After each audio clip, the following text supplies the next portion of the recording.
13 साल से शादी के हो गए हमारे। सर मैं कहाँ जाऊँ? एक मनीष दुबे सर कमांडेंट है, उन्हीं के साथ उनका अवैध संबंध है। मैंने सर उनको 22 फरवरी को रंगे हाथ अपने आवास पे पकड़ लिया था। ये मेरी नौकरी जाने वाली सर, वो सर इतना सर घोटाला की हुई है।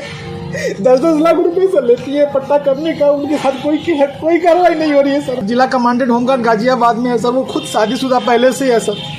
सर वो वही सर, उसी का सर मेरे पत्नी के साथ अवैध संबंध। उसकी पत्नी भी सर बहुत परेशान है, मुझसे संपर्क में आई, कही भैया हम दोनों का परिवार टूट रहा है, किसी तरह सही कर लिया जाए। हमने कहा बहन मैं पूरी कोशिश कर रहा हूँ। आप कह रहे हैं कि जिस लड़की को आपने पढ़ा लिखा करके एसडीएम बनाया वो आपकी जान की प्यासी हो रही है, क्या पूरा मामला? सर इसका सर मेन कारण सर है मनीष दुबे के साथ उनका अवैध संबंध सर, जिसकी जानकारी सर हमें करीब साल भर पहले हुई, लेकिन सर उन्होंने कहा कि दोस्ती है। खैर सर हमारी पत्नी सर एसडीएम थी उस समय, इलाहाबाद प्रयागराज में सोराम तहसील में रहीं। तो मैंने कहा सर बड़े पद पे हैं, दोस्ती तो हो सकती सर, अधिकारियों से साथ बैठना उठना। तो मैंने सर उन्होंने मैं ये कह के टाल दिया, तो सर मैंने ध्यान नहीं दिया।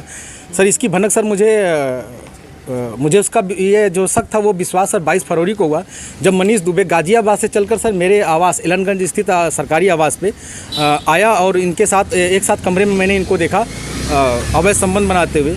तब से सर ये मनीष दुबे और ज्योति मौर्य मेरे जान के पीछे पड़ गई हैं। कौन है? पूरी कहानी बताइए, क्या मामला? सर 2010 में ज्योति मौर्य के साथ मेरी शादी हुई सर। मैं सर पंचायत राज विभाग में सर 2009 में सेलेक्ट हुआ प्रतापगढ़ में सर, वहीं पे नौकरी कर रहा हूँ सर। और 2010 में इनसे 19 नवंबर को मेरी शादी हुई और सर उसके बाद हमारे संबंध बहुत अच्छे रही। इन्होंने कहा मुझे पढ़ना है सर, मैं इनको पढ़ाने के लिए मैं इलाहाबाद लेके आया। और इलाहाबाद में सर द काउंसिल कोचिंग है, वहाँ पे इलाहाबाद की सबसे अच्छी कोचिंग थी। मैंने वहाँ पे किसी तरह सर पिताजी के सहयोग से, भाइयों के सहयोग से और यहाँ तक कि मैंने अपने डीपीआरओ साहब के सहयोग से पैसा उधार लेके इनको कोचिंग कराया। और सर ये मेहनत भी की सर और सक्सेस भी हुई। 2015 में ये सर एसडीएम पद पे चयन हुई, 16वीं रैंक इनकी आई। सर बहुत ही खुशी का माहौल हुआ कि हम एक छोटे पद पे रहते हुए अपनी पत्नी को इतना आगे ले गए।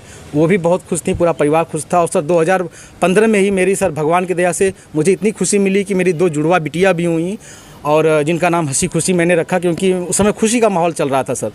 और सर बहुत अच्छा चल रहा था। लेकिन सर 2020 में ये मनीष दुबे जो जिला कमांडेंट होमगार्ड है उसकी एंट्री होती है हम दोनों पति पत्नी के बीच में। और सर घर इतनी तबाही पे पहुंच चुका है कि घर तो टूट ही रहा है, बच्चे तो दूर हो ही रहे हैं, पत्नी दूर हो ही रही है सर। यहाँ तक कि मैं मुकदमा भी मेरे ऊपर हो गया है और मेरी मौत की साजिश भी रची जा रही है।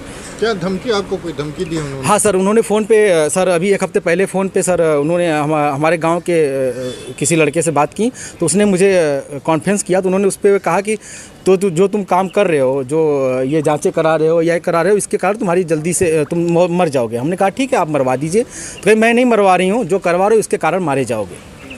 हत्या की धमकी दी है? जी सर, हत्या की। और सर उनका भाई सर सचिन मौर्य है सर, वो मेरे घर से सर रखे मेरे काफ़ी जो कुछ पैसे थे, जेवरात थे, वो सर लेके चला गया। मेरे सर उसकी वीडियो बना के भेजा कि मैं लेके जा रहा हूँ, जो करना हो कर लीजिए। और सर मुझे चैटिंग लिख के भेजा है कि आपका व्हाट्सअप सब कुछ गायब कर दूंगा, हैक कर लिया हूँ, जो सेव करना हो सेव कर लीजिए।